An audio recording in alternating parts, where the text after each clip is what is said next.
It is July 29th, Saturday, and I'm going to take you around the farm and kind of show you an update on the progress. My fruit trees are almost sold out. I've only got about 8 of them left for sale, and these are backups over here just in case other trees die. I can replace them for the people that their trees had died. My orchard is complete. I've planted it. It goes all the way over to my pond, and so hopefully next spring I will have lots of fruit for sale, and that's kind of exciting. Any rate, I'll take you around and show you a little bit more of what's going on. Alright, I'm by the chicken coop and a bunch of chickens outside right now, but I wanted you to see the little guys in the back here. They're very special. They're not going to grow to be very big, and I've got 4 of them back here, and 2 of them are roosters. So when they crow, it's kind of funny to listen to because it's just like my little banyan rooster. You heard that? That's him crowing, that little guy. And the banyan rooster, he's over here, and he just slipped behind the well house. But at any rate, they're kind of fun, and these guys go in and out of the pen all the time. They can fly. Sometimes they jump up on top of the well house. You'll stand up there and crow very early in the morning. I wanted to get a picture of it, but it was too dark. Did you hear the little fella? He's too much. So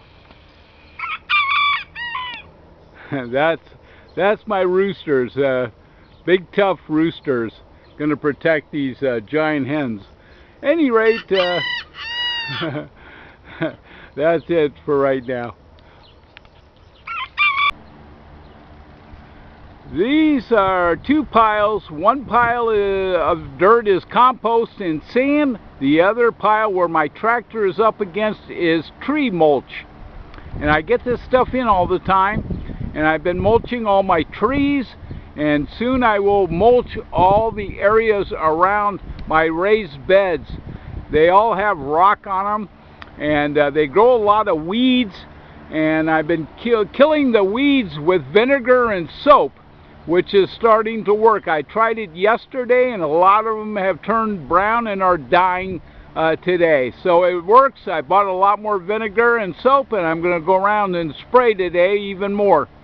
But at any rate, the mulch will keep the weeds from growing through the rocks, and plus it'll feel better on my feet. So at any rate, that's what I got going on there. Okay, I'm in my greenhouse right now, and what I'm going to do is I'm going to take all of this stuff out, hopefully today, and I'm going to have nothing in here but trees. Most of the grow bags will go, most of the tables will go, and all I will have out here are trees growing, and just keep it separate like that. I've been selling moringas like crazy lately. 2 people came by yesterday and bought up a bunch of them, and I'm going to grow a lot more moringas. Put them up for sale. It helps subsidize the farm, and keeps things going. Then I'm going to kill all these weeds. I'm going to lay down plastic in here, and then I'm going to put a bunch more of this pea gravel on the floor, and hopefully we'll keep the weeds out for good, and it'll be a lot more organized, a lot better, a lot prettier. I will show you when it's completed. Okay, I'm in my second greenhouse where my tomato plants are located, and I wanted to show you what I've got going on here. Once I replace the trees, I will put all my other trees that are up on the back tables in there in the first greenhouse, and then I'm going to plant a whole lot more tomatoes. I've got tomatoes growing like crazy in here. I know the fans are loud. I hope you can hear me, and I will kind of give you a quick glimpse of the tomatoes.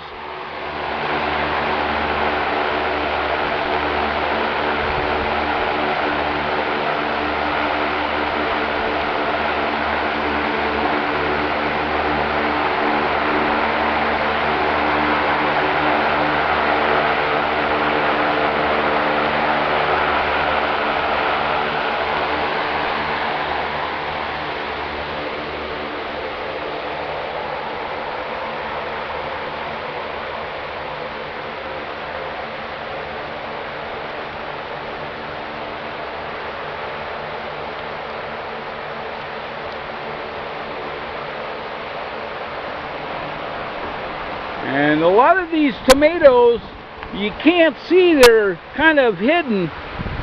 I will I'll give you an idea. See how they're hidden, and they're growing like crazy. And I've learned a lot about growing tomatoes, and I'm going to show you something that as a result of this experiment of growing them inside, putting in way more plants than I was supposed to. For instance, I'm going to show you something. This right here is a 7-gallon grow bag. I was only supposed to put 2 tomato plants inside. I have about 20 to 25 plants inside. That's the way it is on all these grow bags. Because of it, I have a very lush amount of tomatoes growing, and all the tomatoes are coming in right now. And so my experiment worked, and because it worked so well, I'm going to show you something that's going to amaze you.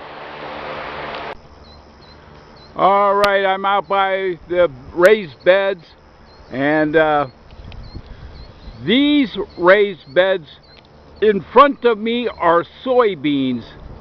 The raised beds that are bushy right behind them, those are okra. And I'm harvesting about 2 pounds of okra a day right now. And I have such a demand for okra that I have planted another bed right here, another bed behind, the bed of tomatoes and peppers, and more okra on this bed, and then I have another bed that has okra, and out in the background there's a newer bed growing okra as well. I have a lot of squash out here. Most of the beds are squash or peppers, and it's all growing very, very good. My cucumbers are almost finished. I have a bed of sweet potatoes growing, but so then here I've got honeydew melons growing, and so I've got honeydew melons in there. I've got that bed is for pumpkins. And I have a bed of beets, and you can see how many weeds has overtaken all this rock. So I'm going to go around and kill them with vinegar and soap. Turns out vinegar and soap works really well in killing weeds.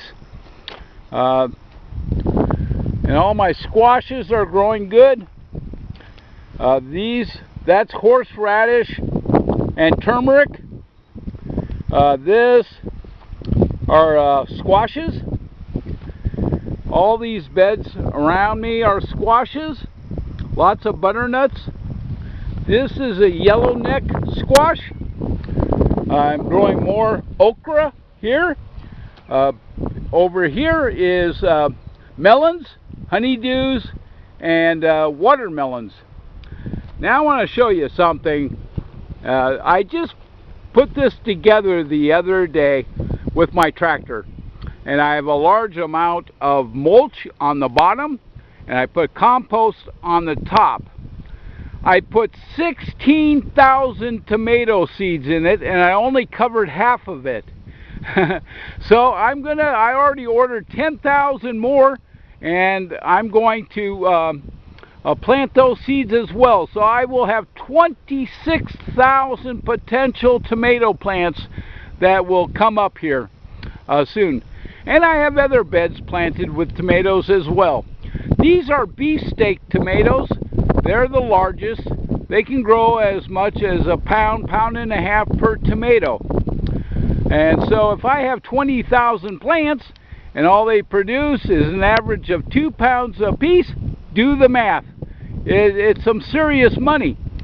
And so this is going to be a cash cow for us, and hopefully it pays off before the frost sets in, because it's a 90-day mature rate to get to the point where they're producing. It's going to be close.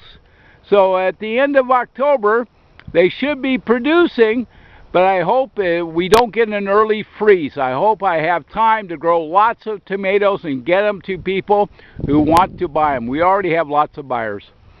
So that's the story for June. And on the very end there, my corn finished up. I didn't get much corn, but I got about 10 ears for my chickens, and I mowed the corn down, and then my mulberry trees and willow trees are doing great. They're growing. They're really growing fast. So at any rate, that's it. I'm going to sign off. That's the latest update on the farm.